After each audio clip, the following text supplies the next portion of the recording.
अशोक यादव पप्पू गायक सबको हार्दिक वंदन अभिनंदन कर रहा हूँ। लेकिन कैसे भैया, गदेला बदला बाप कह लिया, अरे मोरे राम हो राम, गदेला बदला बाप कह लिया।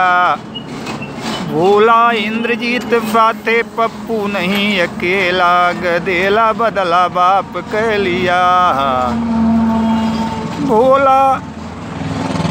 भोला इंद्रजीत साथे पप्पू नहीं अकेला, हो गदेला बदला बाप कह लिया।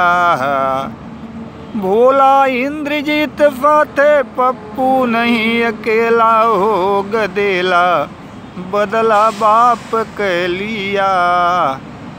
श्री मंगल यादव कवि कह शोक पप्पू यादव चेला, हो गदेला बदला बाप कह लिया।